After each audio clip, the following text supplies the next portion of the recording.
No, pues muchas gracias por esta presentación. Y pues sí, soy recién desembarcado, recién desembarcado de, eh, pues, del centro de México y ahora estoy acá este semestre en la Facultad de Ciencias Administrativas y Sociales en la carrera de comunicación. Apenas llegué este semestre. Y bueno, pues esta línea de investigación que he desarrollado desde hace varios años y que ahora le queremos poner un poco un poco más de gasolina es acerca de lengua de señas.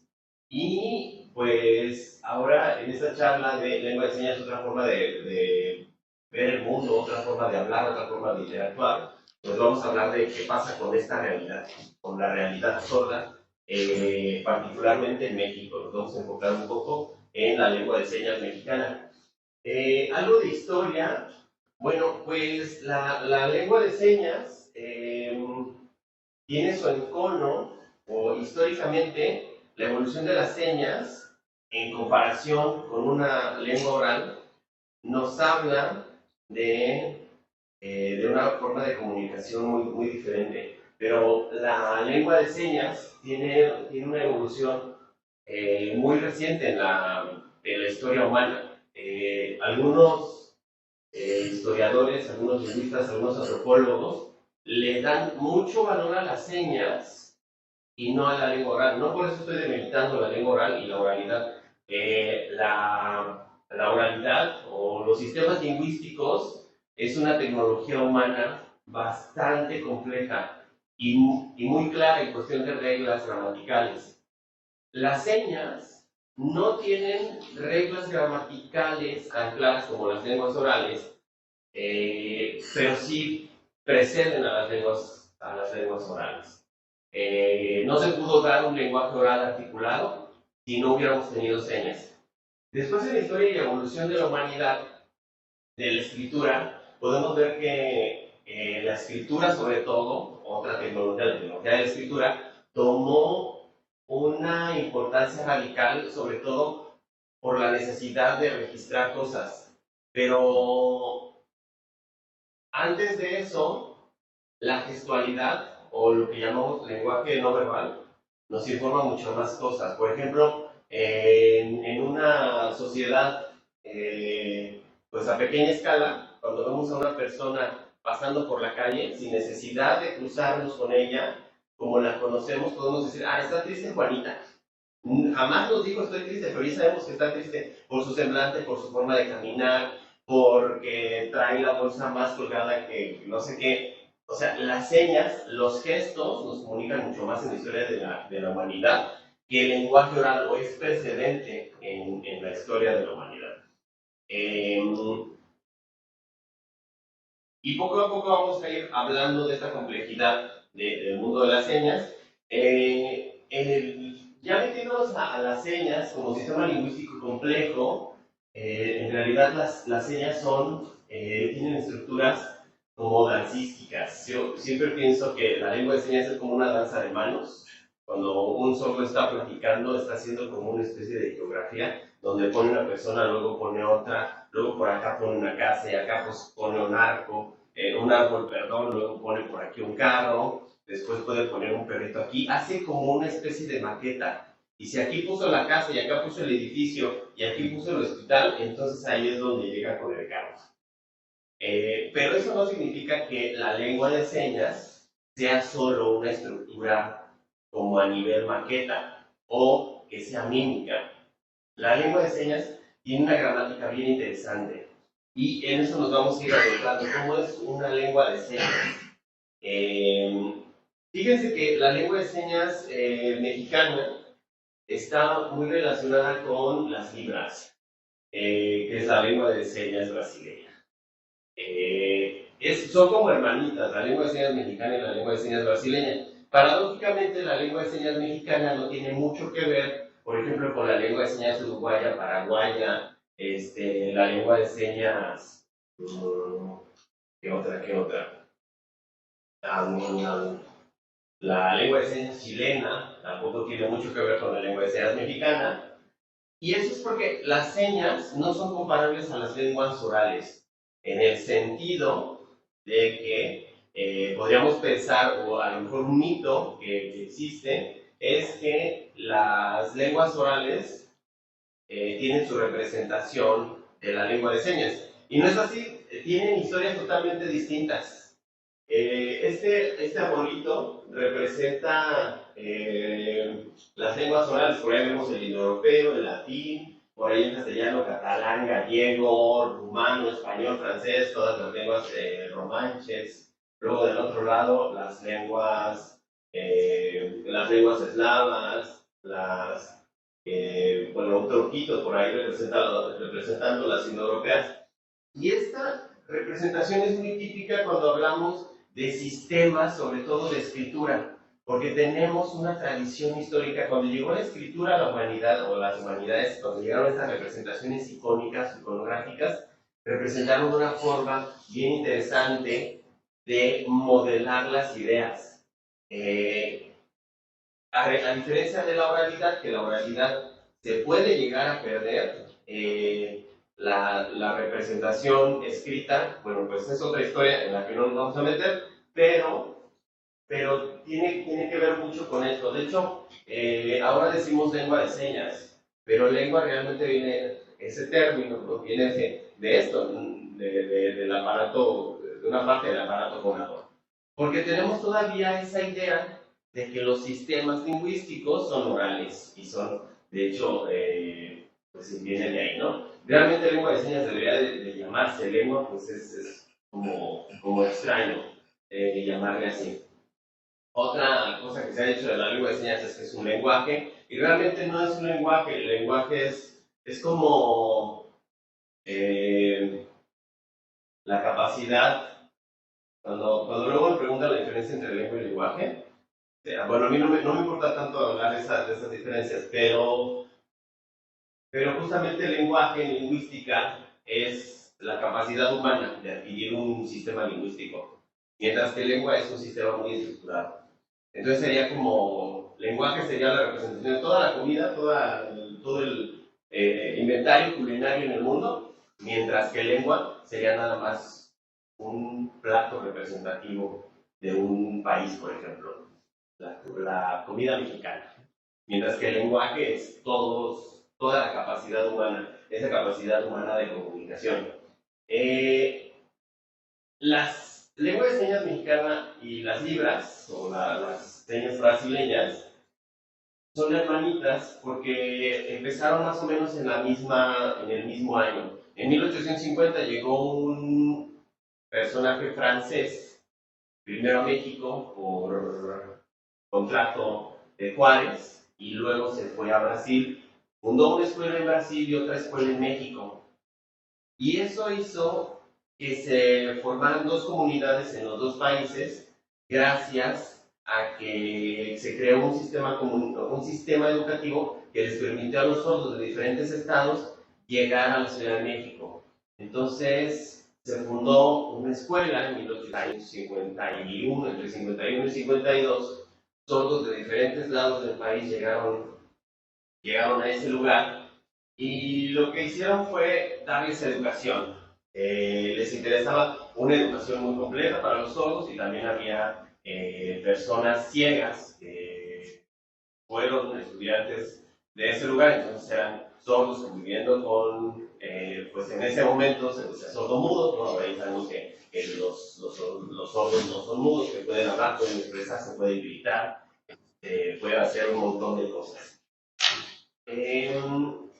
Y a partir de ahí, los dos sistemas lingüísticos se parecen. De hecho, hicimos hace poco, bueno, estamos haciendo un estudio comparativo entre lengua de señas brasileña y lengua de señas mexicana. El 79% de las señas son compatibles o vienen del mismo origen, son señas cognadas. Mientras que con la lengua de señas americana, que también proviene por ahí, tiene contacto con la lengua de señas francesa, está un poquito más separada. No hay un estudio que compare, o no hay un estudio parecido a este que hicimos, donde reconocimos que el 79% de las señas pueden estar emparentadas,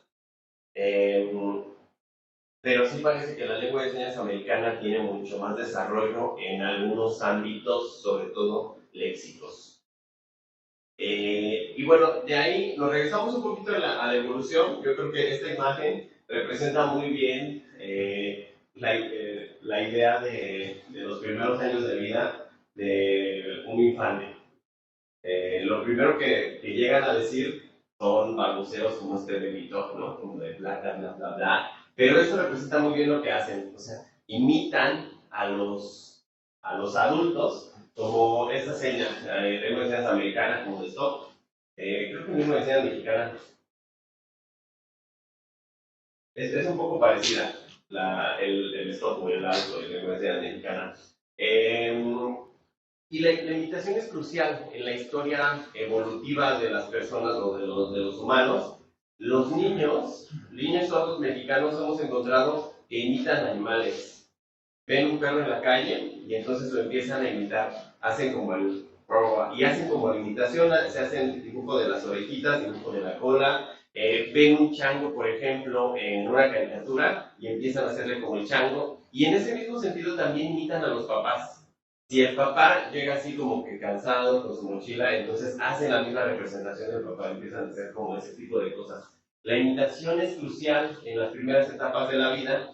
Sin embargo, encontramos un gran problema en México. Los sordos mexicanos no tienen juego simbólico con los papás, porque los papás no pasan de eso, no pasan de una imitación a un sistema lingüístico. A diferencia de lo que podemos ver en una familia donde todos son oyentes, donde mamá, papá y los hijos hablan y entonces empiezan a enseñar o empiezan a darle las primeras palabras desde los primeros años de vida, les empiezan a decir, pues mira, esto es leche, esto es una mesa, esto es un carro, este es un xilófono, este es un sistema de reciprocidad, así empiezan a decirle a los chamacos. Los niños sordos no tienen eso, porque los papás no saben señas. Y eso representa un gran problema educativo en México. Los niños se quedan con esta parte, con un sistema gestual. Por ejemplo, en términos de gesticulación, los niños empiezan a imitar y a reconocer que una cara como esta es de felicidad, como una cara como esta es de enojo, una cara como esta es como de preocupación y el cuerpo. Eso lo empiezan a reconocer muy bien los niños sordos, pero lo que no empiezan a reconocer es que, por ejemplo, uno le puede decir al niño, mira, esto es una lancha. Esto no lo agarran, porque no tienen el significado y el significante de esto cambiado de forma simbólica. O no empiezan a reconocer como que esto es, por ejemplo, una serpiente y que la serpiente los puede atacar. Ese tipo de juego simbólico y de representación que es crucial en los primeros años de vida, los niños sordos lo tienen así, lo tienen pausado. Porque los papás no le dicen, tu mamá no está porque se fue a trabajar, tu abuelita no está porque ella vive en otra casa. A diferencia de lo que sí podrían hacer los papás sordos, de niños sordos, que le dicen, oye, tu abuelita se fue, no está aquí. Ella tuvo que ir a arreglar algunas cosas allá, por ejemplo, pues no sé, al gobierno. Y entonces de esa forma los niños sordos sí empiezan a reconocer en condiciones ideales donde un sordo tiene papás sordos en contacto con señas, se empieza a adquirir una lengua de señas, pero resulta que los niños sordos pasan los años, pasan 10, 12, 13, 15 años, y los niños sordos no saben que esto es la señal de color, que esto es verde, que esto es rojo, que esto es sangre. Ellos no pueden expresar este tipo de cosas. A lo mejor se quedan con señas como esto y dicen leche. Y hacen esto y es oso. Y después, cuando llegan a los 15, 16, 17, 18 años, entonces empiezan a reconocer un sistema lingüístico muy estructurado y ya empiezan a reconocer señas como esta, como rojo, como verde, esta otra como vino tinto, también es el color vino. Pero realmente tienen un problema. Entonces, hasta ahí, ¿qué es lo que desarrollan los chicos sordos? Los chicos sordos tienen un sistema de desarrollo, típicamente en México, ya estamos en México, donde su proficiencia lingüística son gestos, y son los gestos del español.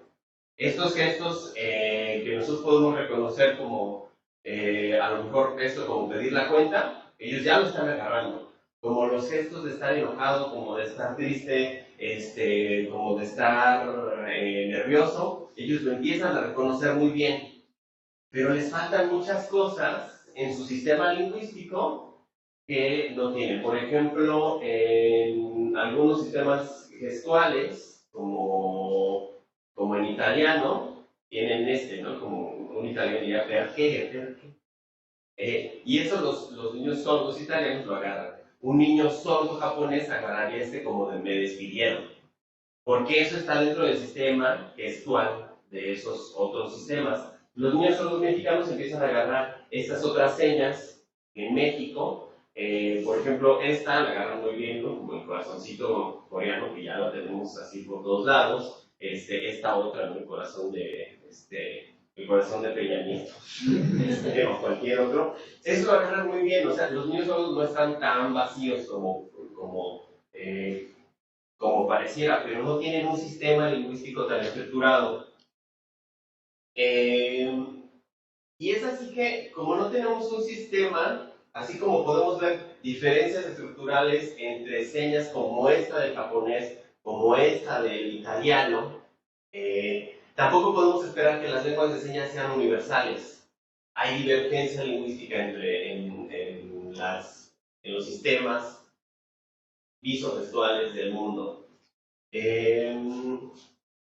Hicimos un estudio de praxias con niños de 5 años.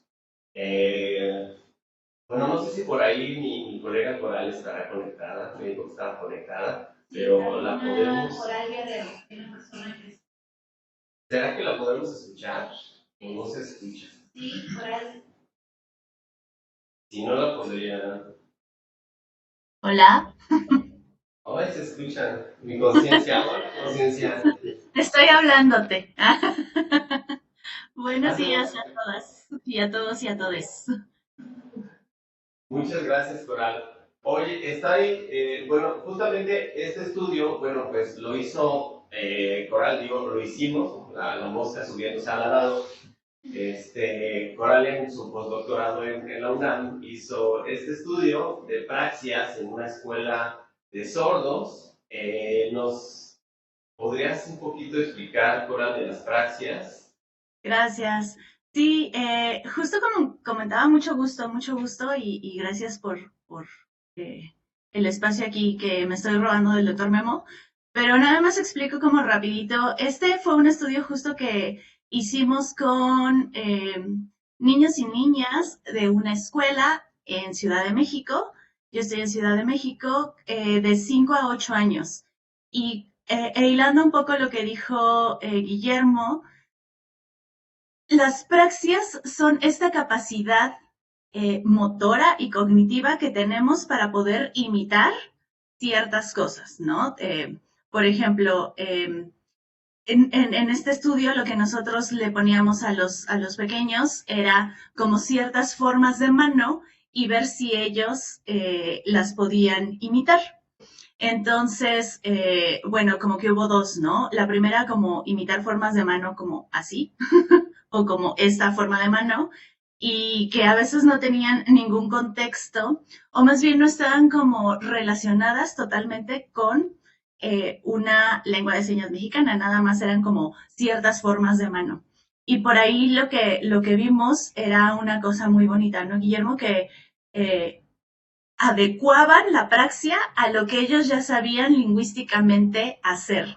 Por ejemplo, yo les pedía que hicieran esta forma, que seguro se va a ver una manota en la pantalla, como así.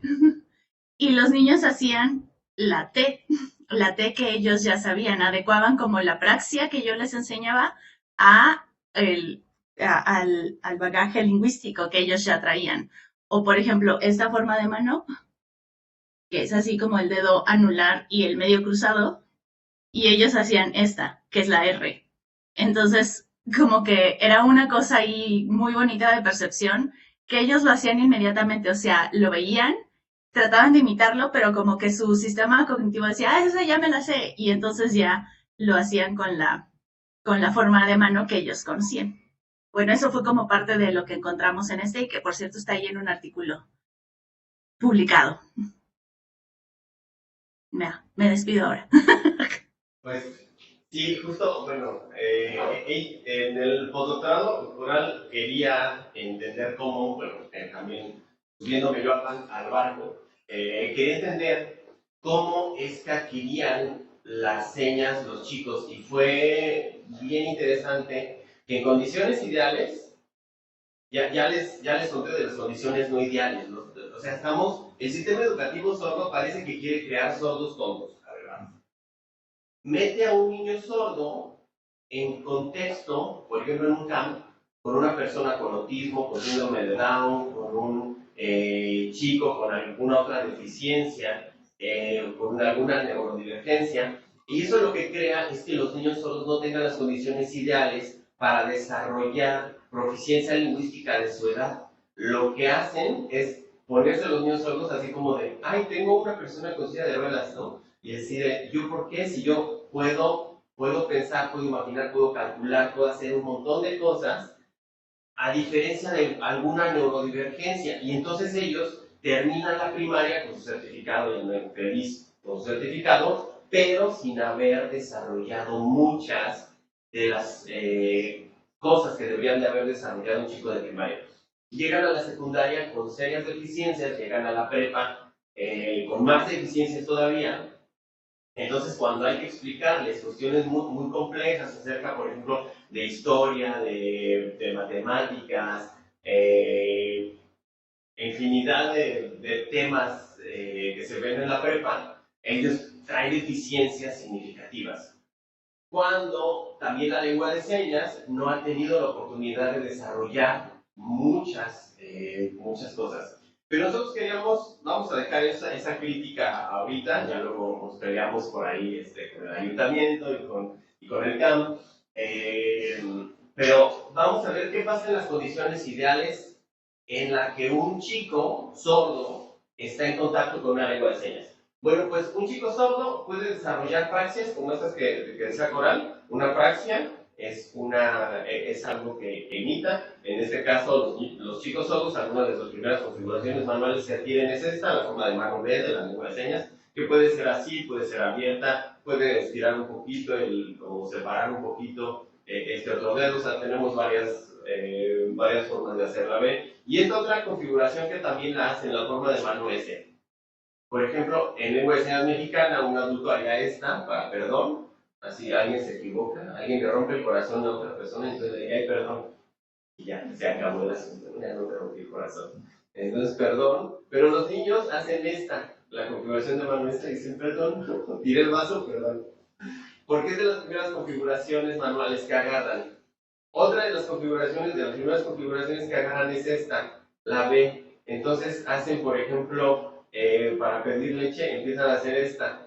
Cuando la configuración de leche podría ser esta. Un adulto la podría hacer así, el niño empieza a hacer así. Y es bien bonito cuando empiezas a ver las primeras configuraciones en condiciones ideales. O la señal de tortuga, que se hace así, ellos la hacen con esta configuración de mano y la empiezan a hacer así, como si fuera la cabecita. Ya luego agarran dentro del sistema y dicen, no, la cabecita nada más es este cachito para la tortuga. Entonces, Coral empezó a hacer esto, empezamos a ver qué configuraciones manuales agarran. Resulta que los niños de 6 años ya tienen todas las configuraciones manuales del alfabeto manual, la A, la B, la C, la D, la E, la F, la G, todas estas de la configuración de la lengua de señas. Y eso lo hizo por medio de alternancias motoras. Entonces ella les ponía algo así como, haz esta configuración y luego esta, o luego haz esta, luego esta, luego esta, o luego haz esta. Ella esperaba que los chicos sordos las hicieran y que las recordaran, pero lo que hacen los chicos sordos es las imitan al momento. La hace el educador y él empieza a hacer como si fuera espejo, B, S, B, S, B, S, o B, S, S, B. Eso pareciera como que es un proceso en el que todavía no integran o no lo hacen de forma alterada, sino lo hacen de forma espejo. Y estas son las configuraciones que comentaba ahorita Coral. La praxia que ella les presentaba era esta, por ejemplo, que se parece mucho a la T, no es igual, pero dentro del sistema lingüístico de la lengua de señas, esta sí existe y esta no existe. O sea, discriminaban las que no existen y las adaptaban al patrón articulatorio de las que sí existen dentro de su sistema. Eso nos permitió reconocer cuáles configuraciones sí están agarrando y cuáles están discriminando. Es decir, cómo están adquiriendo el sistema lingüístico los chicos sordos. La lengua de señas tiene, bueno, la representación del alfabeto manual tiene estas 27 configuraciones de la A a la Z, pero esas no son necesariamente las configuraciones manuales que tiene la lengua de señas. Algunas se repiten, por ejemplo, la letra Q y la letra X tienen la misma configuración manual. La letra Z y la letra D tienen la misma configuración manual. La lengua de señas tiene alrededor, se han registrado como 110, 101 configuraciones manuales. Tiene un montón de configuraciones. Esas configuraciones manuales son nada más la parte de la mano, pero eso no conforma el único o la única parte de la gramática de la lengua de señas. Esto es solamente una parte de la gramática. Las configuraciones son estas formas que agarra la mano y ciertamente son predecibles, pero también hay algunas que difieren. Esta, por ejemplo, esta configuración con el dedo pulgar adentro en la parte interna de la mano y en la parte externa, es la misma. Uno puede decir aceptar, la señal de aceptar así, o la señal de aceptar así. Nadie te va a decir, ay, es que sacaste el dedito. A veces sí, a veces te dicen, es que sacaste el dedito, pero se entiende. Por ejemplo, la configuración de mano B, si uno hace algo como plano, lo puede hacer así, pero también con esta un poquito separada, un poquito abierta. También hay como muchas formas, muchas variaciones de algunas configuraciones manuales. Pero en algunas otras hay diferencias significativas. Por ejemplo, esta configuración manual puede ser muy diferente de esta configuración manual. O sí, de estas dos. Si uno le dice, esta configuración manual es un clasificador de forma y de tamaño, y este sirve para describir cosas pequeñas. Por ejemplo, una mosca o el tamaño de un cerebro, cuando es muy pequeño. Esta es la señal de todo. Pero si hacemos un poquito más así, ya no se entendería como seña de tonto, se entendería como seña de inteligente.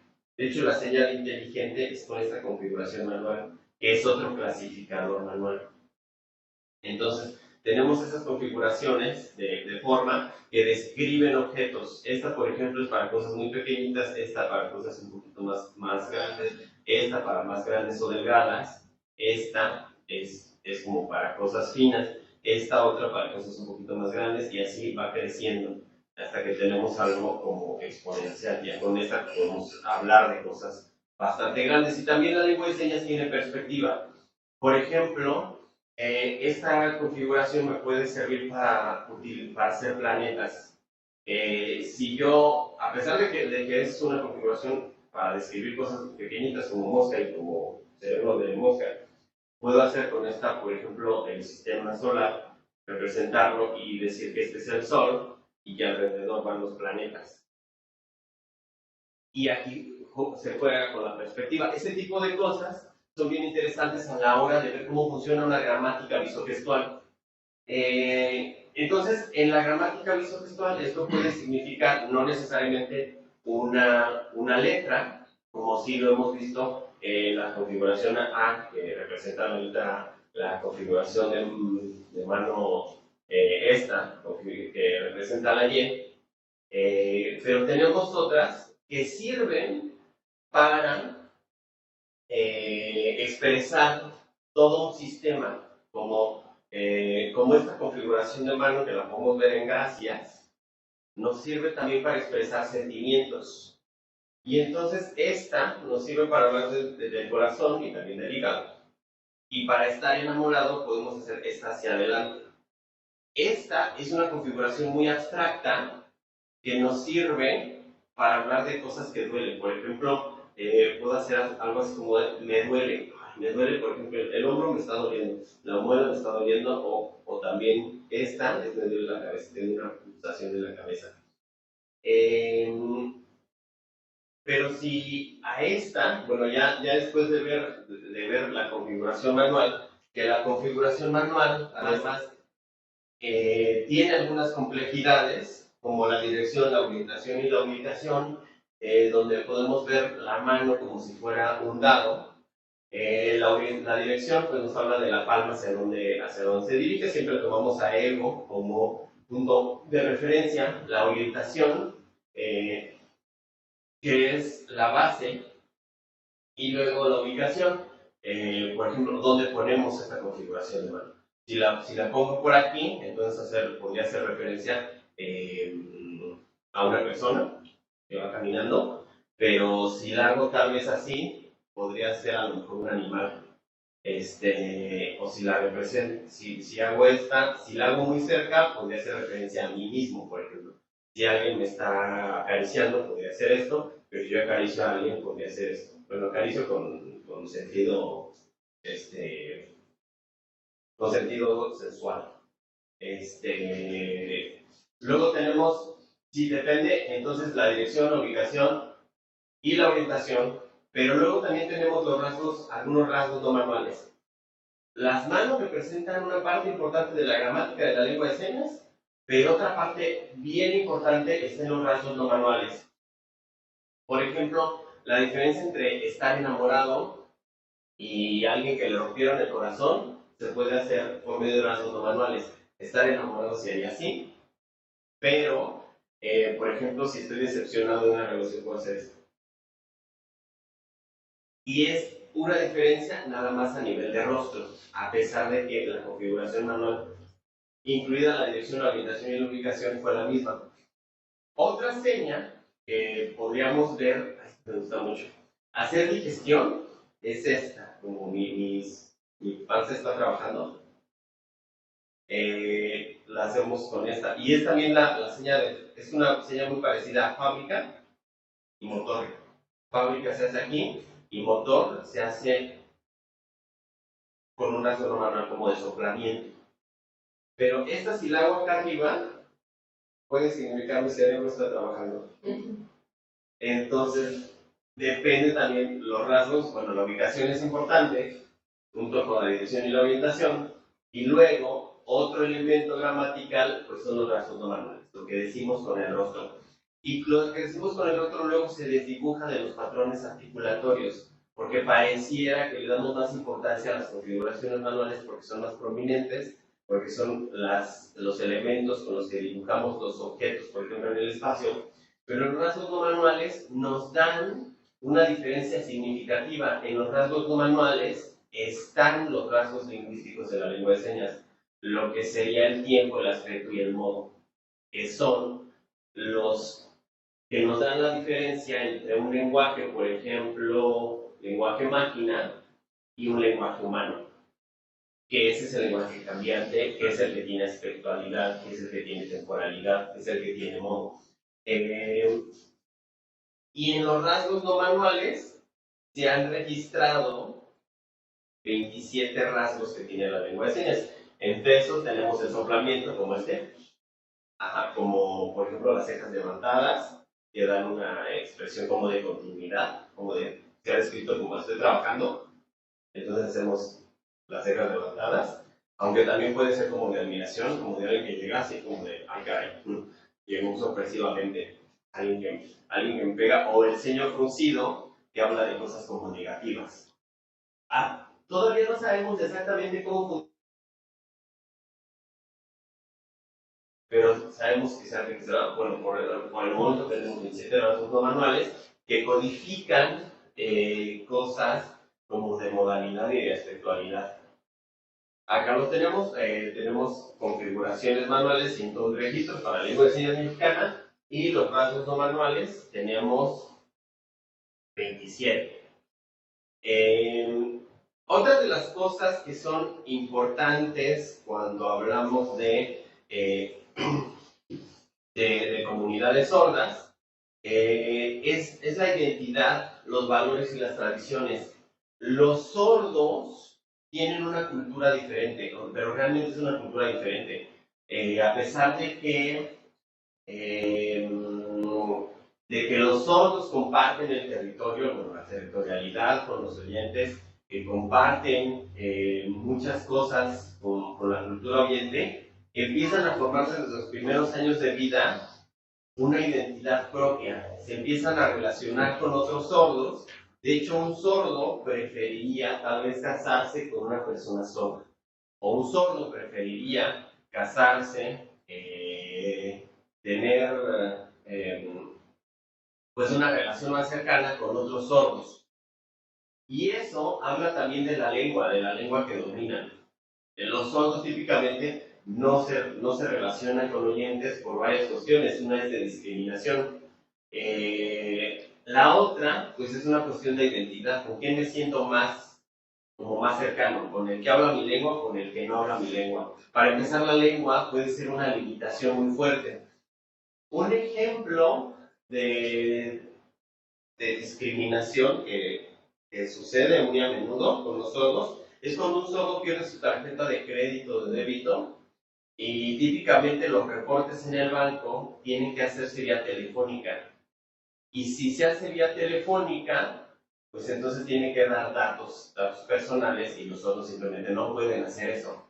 Los sordos no pueden hablar por teléfono para dar sus datos de la tarjeta que perdieron y lo puede hacer otra persona. Pero si no es una voz del mismo sexo, entonces seguramente el del banco va a decir que no, que están usurpando a la identidad de las personas. En cuestión de valores y tradiciones, bueno, pues los sordos tienen sus propias formas de relacionarse entre sí. Un ejemplo burdo de los valores de una persona sorda es cuando está con otro sordo. Un sordo sí le puede pegar a otro sordo, pero un oyente no le puede pegar a un sordo por el tipo de forma en la que se llevan. Es una cultura, por lo menos la cultura sorda mexicana es una cultura como muy de impacto, como muy de contacto también. En cuestión de tradiciones, bueno, los sordos festejaron recientemente el 28 de noviembre. Es el día, el día en que recuerdan la fundación de la Escuela Nacional de Sordomudos, fundada en 1852 en el centro de México, y eso es como la historia fundacional de la cultura sorda. Recuerdan a Benito Juárez, recuerdan que hubo una persona como Eduardo Güell que trajo a sordos mexicanos al centro de México y que les dio la oportunidad de relacionarse unos con otros. En principio, la lengua de señas mexicana tiene su inicio, su encono en ese momento, y fue una historia que se empezó a gestar dentro de un sistema educativo. Los primeros planos de la Ciudad de México, bueno, más bien esos planos de fines del siglo XIX, los hacían los sordos, porque decían, ¿qué hacemos con los sordos? Ya los educamos, ya les dimos escuela, ya tienen así bastante educación. ¿Qué hagan los planos de la ciudad? Y los sordos, claro, vamos a hacer los planos de la ciudad. Entonces era algo que hacían bastante bien. Algunos planos de la Ciudad de México los hicieron ellos. Es como su historia fundacional, el 28 de noviembre de 1852. Tienen una unidad grupal y bueno, pues desde luego la cuestión identitaria étnica también se expresa por medio de la forma en la que se relacionan. Y eso tiene que ver muchísimo con esta modalidad visogestual. Un sordo, por ejemplo, a lo mejor se han visto alguna película de sordos, o no sé, algún contexto en el que haya sordos. Los sordos mexicanos, para decir provecho de que si están en la mesa, hacen esto. Y entonces el otro sordo que está enfrente es decir, sí, provecho, vamos a comer. Y quitan, por ejemplo, de una mesa todo lo que implique contaminación, floreros, cosas que sean altas, pues las quitan. Nos pasó muy recientemente, el Coral, todo este trabajo, bueno, presentó su trabajo en la American Society of the Children el mes pasado, y era un hotel bastante lujoso, con todos los sordos, las asociaciones de los diferentes estados en Estados Unidos llegaron los sordos a comer, y entonces los arreglos florales que estaban en la mesa, poquito a poco fueron siendo quitados. O sea, florales artísticos, arquebanas, se fueron quitando, se fueron limpiando de las mesas. Ya luego los meseros se dieron cuenta que, es que los sordos las quitan. Fue algo bastante chistoso.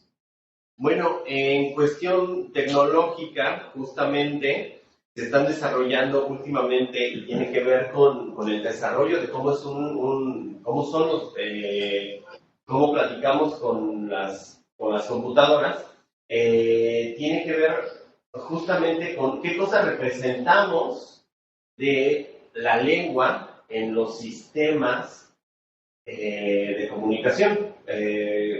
Por ejemplo, algo que es muy prominente son el uso de las manos. En este caso, es que Jim últimamente saca unas cosas bien interesantes. Esto es lengua de señas mexicana, y lo que está haciendo es decir algo así: copia la forma y nos encontramos en ese lugar.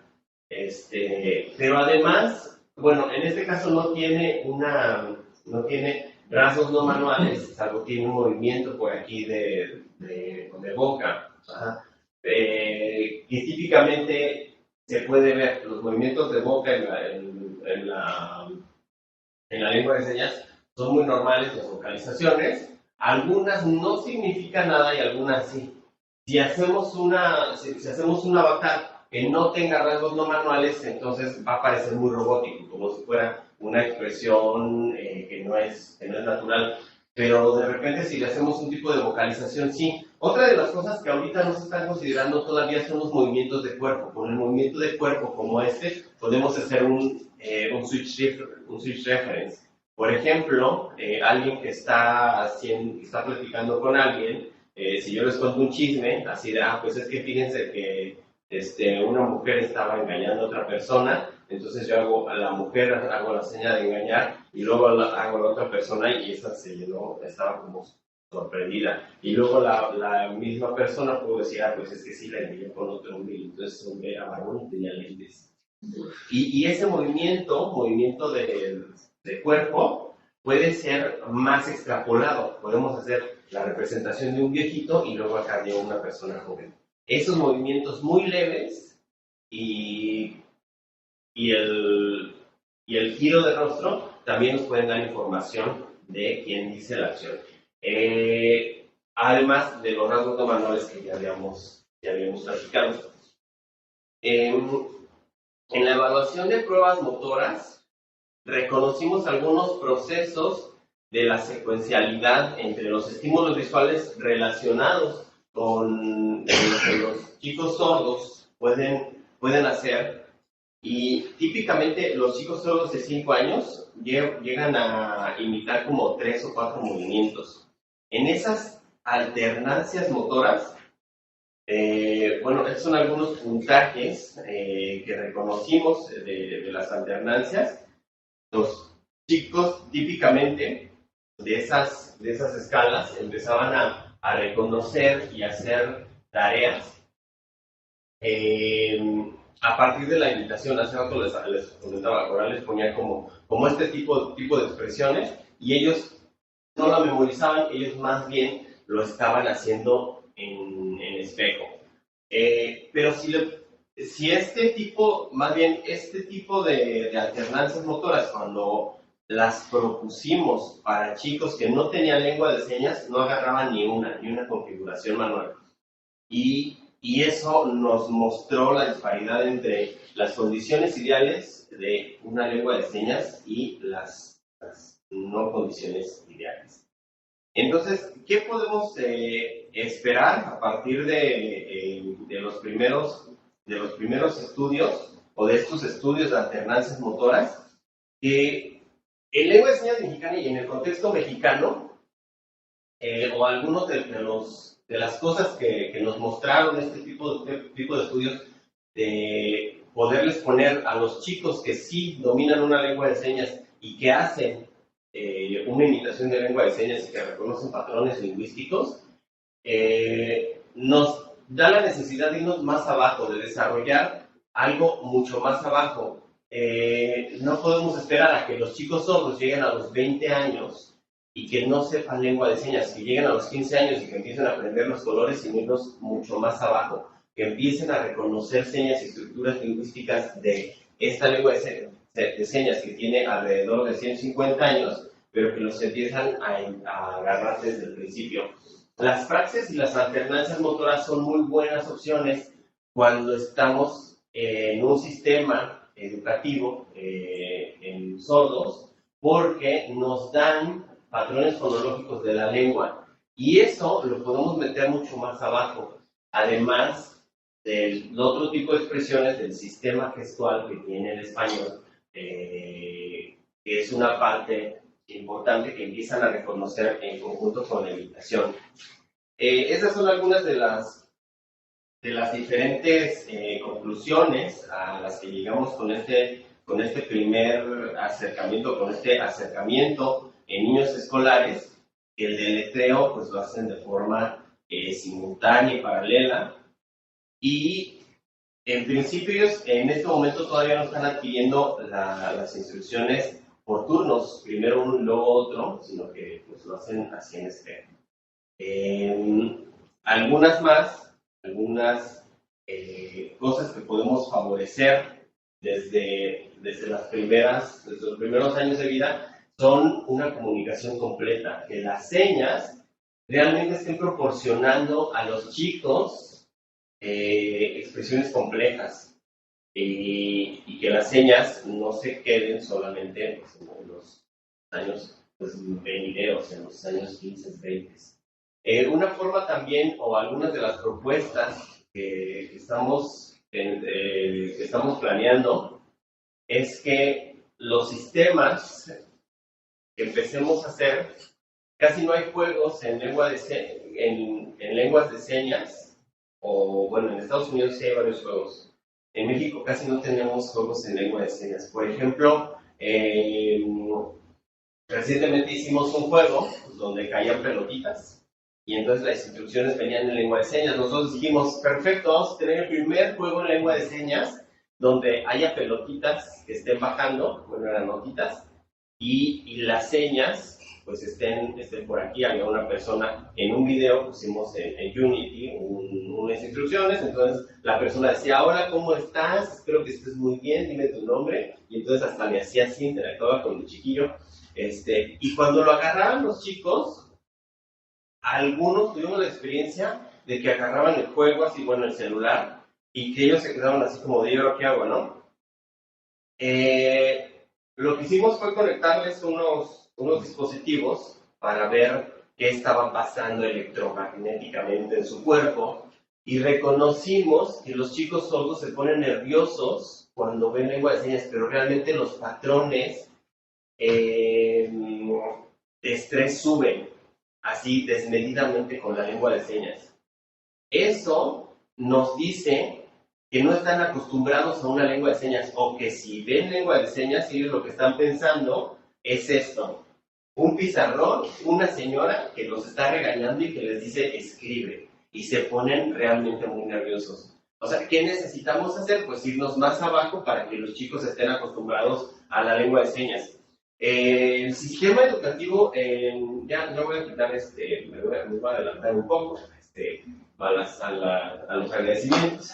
Pero lo que hacen en Estados Unidos, a diferencia de México, todos sabemos que en Estados Unidos pues no tienen tanta tecnología, no tienen buena energía nuclear. En México tenemos más. Las condiciones de seguridad son mejores aquí, pero en el nivel educativo, particularmente en la educación de los sordos, están muy avanzados en Estados Unidos. Creo que sí hay algunas cosas que valdría la pena imitar del sistema educativo estadounidense. Una de esas es que cuando llega un niño sordo a una familia de personas oyentes, hay tutores que van a la casa del niño sordo. Y eso hace que el tutor empiece a darle desde los 3, 4, 5, 8 meses, le empieza a dar las primeras señas. Y entonces le empieza a decir en lengua de señas americana, como ella es tu mamá, creo que a mamá en lengua de señas americana es así, a mamá es así y papá es así. Entonces le dice, ella es tu papá y ella es tu mamá. Y así le empieza a dar las primeras señas. Pero en México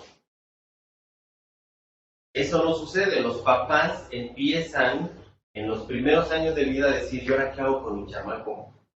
Pues lo mando a una escuela o lo mando al doctor. Y entonces el doctor dice, vamos a poner un implante coclear, con eso solucionamos el problema. Pero no se soluciona el problema. En realidad lo que hace el implante coclear es una conexión artificial y lo que manda son señales como en algunos casos sí se soluciona algo y manda información de tipo auditiva a la cóclea, pero no siempre. Realmente los sordos no tienen un problema o no deberíamos de considerarlos unas personas con discapacidad si les damos señas. Creo que si nosotros les diéramos señas desde los primeros años de vida, desde los primeros meses más bien de vida, este estudio donde hicimos y descubrimos que los niños de 5 y 6 años en condiciones ideales tienen estrés, cuando ven una lengua de señas creo que mejoraría bastante. Las conclusiones que estamos haciendo en México, chicos sordos estresados, pero además con poca proficiencia lingüística en muchos sentidos. Entonces, bueno, pues vale la pena ponernos a trabajar en varias cosas. Tenemos mucho trabajo que hacer por los sordos, no porque pobrecitos, sino por darles las condiciones ideales y justas que nosotros hemos tenido como oyentes. Y bueno, pues muchas gracias a todos. Hay preguntas, comentarios, ya me eché mucho. Hola, ¿qué tal? Buenas tardes. Hola. Tengo una duda. ¿Tienen alguna relación actualmente, conocen escuelas para niños actualmente aquí en Ensenada o cerca que desarrollen el lenguaje de señas, o sea, desde las primeras infancias? ¿Tienen conocimiento de alguna escuela? Pues el Centro Jimena es uno. Ellos tienen un sistema, es que el problema, el Centro Jimena es una opción, es la mejor opción aquí en Ensenada y tal vez en Baja California. De hecho, sí es la mejor opción en Baja California. La cuestión es que los sordos, o el gobierno no se está encargando de los sordos, los manda a los camps. Entonces, en lugar de que vayan al Centro Jimena, donde sí hay sordos, adultos, donde le pueden dar lengua de señas, los mandan a los camps donde no necesariamente tienen las condiciones ideales, donde los meten como en un, ¿no? como que metemos a todos los sordos allá, y el profesor tiene graves problemas para dedicarse al niño sordo, a los 10 niños, 2, 3 niños sordos que le tocan. Porque tiene que atender a chico con Down, a chico con parálisis, tiene que atender a silla de ruedas. Y entonces los niños sordos en los campos no tienen las condiciones ideales de desarrollo cognitivo y lingüístico. ¿Y qué me dice de las maestras sombra? Hubo un programa por parte del gobierno donde estuvieron dando capacitación para maestras sombra. Actualmente hay muchos niños que tienen discapacidad y hay muchos, de hecho, a partir del año del COVID aumentó exponencialmente el número de niños con deficiencias en la parte lingüística por la falta de contacto con otros niños. O sea, esos primeros años en los que los niños estuvieron aislados, sí marcó una brecha en cuanto al desarrollo del lenguaje y la interacción entre los niños con las personas adultas y en general. Entonces, así como menciona no nada más los niños solos, sino los niños que estaban en condiciones con familias oyentes también tuvieron ese déficit. Se aumentó inclusive pues en las escuelas, o sea, en las escuelas de primaria, preescolar, se vio ese desfase, esa necesidad, y ahí fue cuando hubo la necesidad de aumentar el número de maestras hombres, porque los maestros regulares no se daban abasto. Entonces, la duda es, tengo entendido y estuve yo averiguando, porque tengo una niña que estuvo en eso y estuve averiguando, porque también tuvo ese rezago. Actualmente pues está dando también ahí en el centro Jimena, para niños con autismo, está la Asociación de Niños con Autismo, y ahí tienen la terapia de lenguaje. Entonces, pues es muy interesante ver, porque la mayor parte de las maestras que son, que fungen como maestras sombra, no tienen conocimiento de la lengua de señas. Entonces, a lo que se aboca son más a caracteres, o son más a otro tipo de elementos que no necesariamente son el lenguaje de señas, y que sigue sin preparar a los niños que realmente son solos y que tienen esta necesidad. Entonces, se han acercado de casualidad con maestras sombras o con centros de enseñanza básica. Actualmente ha aumentado el número de instituciones que son inclusivas. Ya hay muchos colegios que dicen que son inclusivos, centros que dicen que en su nombre dicen de inclusión, pero no se están manejando el lenguaje de señas. Entonces yo creo que pues es una gran área de oportunidad, los invitaría a averiguar, precisamente porque es ahí, o sea, desde el preescolar, desde maternal, porque pues sabemos muchas madres padres que no podemos dedicar el 100% de nuestros días en la ganadería, pero pues tenemos que trabajar también. Entonces, tanto para los padres como para los educadores, se está viendo algo en un programa ahí. Yo creo que sí, este año, es que haciendo como recapitulación un poco histórica, aquí en Ensenada, en 1968, 72, 68, 72, se fundó este Rancho Sordomudo. Rancho Sordomudo en la Ruta del Vino. Es una historia bien bonita. Vinieron dos personas de Estados Unidos que eran intérpretes de lengua de señas y empezaron a hacer interpretación gracias a, pues, debido a que tuvieron dos hijos sordos, entonces dijeron lengua de señas. Se metieron en el papel, ¿no?, de educadores, y se convirtieron en intérpretes, compraron un rancho en la Ruta del Vino, fundaron una escuela, y de su fundación hasta 2005, el Rancho Sordomudo trajo a muchas personas de muchos lados del país. Es una historia que casi no se conoce, pero trajo a sordos de muchos lados, de muchos estados, incluyendo a personas de, creo que uno o dos de Guatemala, sordos de Guatemala, y les daba lengua de señas americana, pero luego se dieron cuenta que había que darles lengua de señas mexicana porque estaban en México, porque se iban a regresar a sus lugares. Muchas personas de Tijuana, de Mexicali, sordos, se educaron en ese rancho hasta 2005, cuando cambió la ley de discapacidad y derechos lingüísticos. Y la ley lo que dice es: vamos a darle a los chicos sordos educación bilingüe y bicultural. La respuesta a esa educación fue: pues vamos a mandarlos a los campos, donde vamos a tener español y lengua de señas, porque discapacidad. Pero la cuestión es que a un maestro, a un profesor que tiene un asistente o dos asistentes, y que llega una multidivergencia a un aula, pues entonces tiene como seres problemas para atender a todos. Y el chico sordo justamente no tiene las condiciones ideales para adquirir una lengua, ¿no?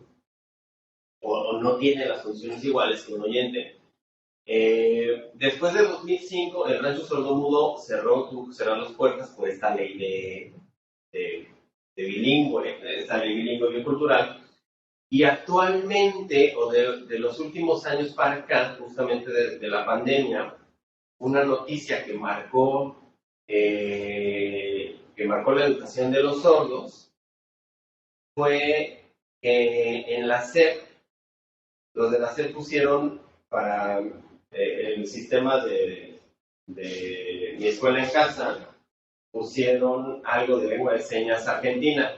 Y los sordos dijeron, ¿por qué nos ponen lengua de señas argentina aquí en México? Y dijeron, pues es lo mismo, ¿no? O sea, la SEP usó ese tipo de cosas. Entonces ahí dijeron, no, pues hay que meter lengua de señas mexicana dentro del programa de la escuela en casa. Y entonces ahí estaban los intérpretes en Canal 11, los intérpretes de Presidencia, otra escuela que marcó también la educación, digo, otra noticia que marcó la educación de los sordos, fue aquí en Ensenada cuando el DIF mandó a 2 intérpretes a hacer una interpretación en Presidencia, cuando vino López Obrador, y las intérpretes del DIF decían cosas como mover una caja, cuando el discurso era como mucho más abierto, decían mover caja, y luego hacían esto, como... No concordaba con lo que estaba diciendo. Decían 2 señas mal hechas a comparación de un discurso bien armado, que ciertamente es lento, ¿no? Pero la cuestión es que otra vez los sordos dijeron, pues no somos tontos, somos sordos, pero no somos tontos. Y entonces el sistema de interpretación empezó a mejorar porque también las asociaciones de intérpretes empezaron a decir, hey, nosotros estamos acá porque no nos hablan nosotros. Y todo eso para llegar a este año la SEP dijo, sí vamos a ser inclusivos y vamos a meter lengua de señas en las escuelas. Pero es un mandato. Del mandato al hecho hay mucho trecho. Porque dicta que debe de haber lengua de señas, otra vez la educación debe ser bilingüe y cultural, pero no se les está educando ni a las maestras sombras, ni a las profesoras, ni a, pues, ni siquiera a los intérpretes. Se les está educando acerca de cómo es la lengua de señas. Para empezar, la lengua de señas mexicana es muy diferente del español. No tiene verbo ser y estar. No tiene artículos. Este sistema gramatical y visogestual funciona muy distinto de una lengua oral como el español. A veces los intérpretes pasan unas cosas por otras. Y es un trabajo bastante difícil la interpretación. O sea, no me malinterpreten que la interpretación está mal hecha. Lo que pasa es que falta mucho en la educación para decir que podemos traspasar barreras comunicativas y hacer que realmente sean inclusivas las escuelas. Las maestras sombras son una muy buena opción para los sordos, pero creo que funcionarían mejor los intérpretes educativos. En la Ciudad de México, un sordo, hace 4 o 5 años, demandó a la universidad porque no tenía las condiciones ideales. Entonces, la demanda y la respuesta de la universidad es, pues le contratamos un sistema de intérpretes. Lo mismo pasó en Chihuahua. Y lo mismo va a pasar aquí en Baja California. Entonces, sí, conozco un colegio que me sorprendió. El colegio era, tiene dentro maternal, aunque es preescolar, no estoy segura si primaria. Pero el punto es que tienen lenguaje SINS desde pequeños, les enseñan lenguaje SINS. Eso es algo que me gustó mucho. Y es el único colegio que he conocido que da eso. Pues a niños que hablan, que son oyentes también. O sea, ahí sí está la inclusión. Pero pues es el único que pero la demanda también es bastante alta y precisamente ahí están aceptando varios niños con discapacidades que tienen problemas con lenguaje y que también pues tienen sombra. Entonces pues ya no tienen futuro, así que hace falta más colegios. Resulta que no tengan nadie originales. Claro. Sí, ¿no? Y en la República hay pequeños colegios que hacen ese tipo de cosas que son cambiantes, son maravillosos. No sé si haya otra pregunta por parte de la audiencia. Yo tengo una pregunta sobre una pregunta que hicieron. Muchas gracias por la plática. Mi pregunta es si yo creo que sí. Las escuelas rurales tienen algún reto adicional en cuanto a llevar la lengua mexicana a sus alumnos, a diferencia de un sordo que, por ejemplo, esté en una ciudad grande como Ciudad de México, Monterrey o Guadalajara, un centro urbano grande. Mi duda es si se ha explorado las diferentes alternativas, ya sea desde tratar de llevar la lengua de señas mexicana a la mayor cantidad de escuelas posibles, o también el uso de tecnologías, por ejemplo, clases multitudinales en línea, donde sea un profesor que conozca muy bien la lengua de señas mexicana, que tenga esta capacitación, y también ¿qué consideraciones hay que tener en el sentido de que quizás si un alumno está con un profesor que conoce muy bien la lengua mexicana, que es una educación que le va a permitir desarrollar en esta parte lingüística? ¿Qué consideraciones tiene, por ejemplo, que no va a poder interactuar con otras personas sordas, al menos de manera física? No sé qué. Pues pienso en varios casos. En las comunidades rurales, lo que pasa es que la sordera se puede dar por dos cosas, por una cuestión congénita y por cualquier sí, por una cuestión funcional, por ejemplo. Si es congénita, entonces probablemente la comunidad va a tener varios sordos. Eso sucedió, por ejemplo, en Chicán, en Yucatán.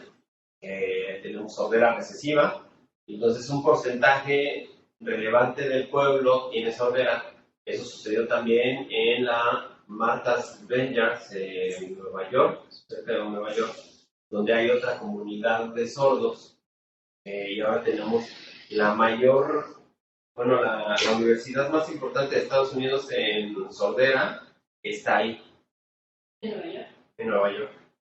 Y luego en Chicán, en Yucatán, esta comunidad pues, ha desarrollado la lengua de señas, lo que se ha denominado lengua de señas maya. El reto, pues es el educador, justamente sepa lengua de señas, ¿no? Pero sucede que, por ejemplo, en algunas comunidades, y estoy pensando en San Quintín, hay sordos, pero además de sordos hay mixtecos, zapotecos, triquis y náhuatl, o sea, multilingües en un salón de clases. Pero de igual forma, el sistema que rige los campos de San Quintín, pues es meter a las personas con discapacidad, o diferentes personas con discapacidad en un ámbito en el que no se puede desarrollar cognitivamente de manera apropiada.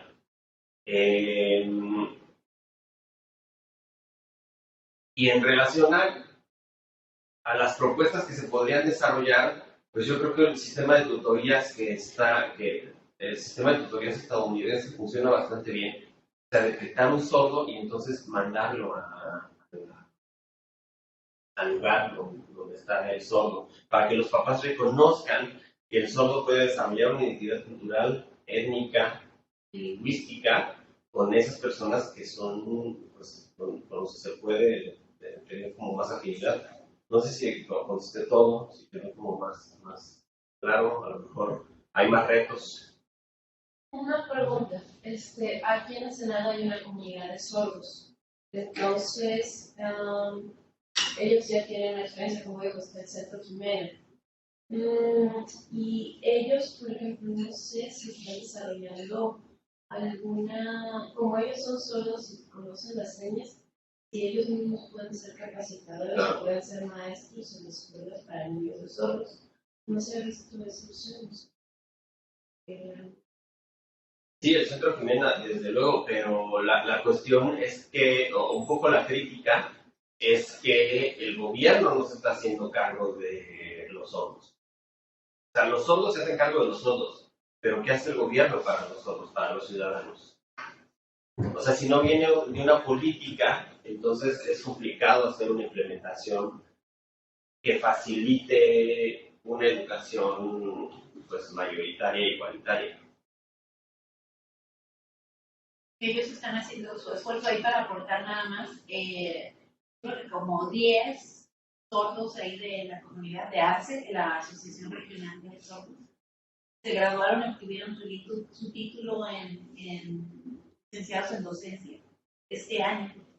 Entonces ya tienen un título profesional que les acredita como maestros, como profesores. Claro. Ellos están haciendo su esfuerzo, pero definitivamente lo que tú dices es lo que es irreemplazable. O sea, si no hay una política y de esa política se derivan todas las acciones suficientes para realmente ir disminuyendo esa brecha y ese problema, pues siguen siendo esfuerzos aislados. Procedo entonces a leer el reconocimiento por la participación del doctor Guillermo en esta plática. Dice, el Centro de Investigación Científica y Educación Superior de Ensenada otorga el presente reconocimiento a Guillermo Hernández Santana por impartir el seminario Lengua de Señas, otra forma de hablar, otra forma de ver el mundo. Y está firmado por el doctor Pedro Gilberto López Mariscal, coordinador de posgrado en Ciencias de la Computación. Muchas gracias, doctor, por venir, por su plática. Y nada más.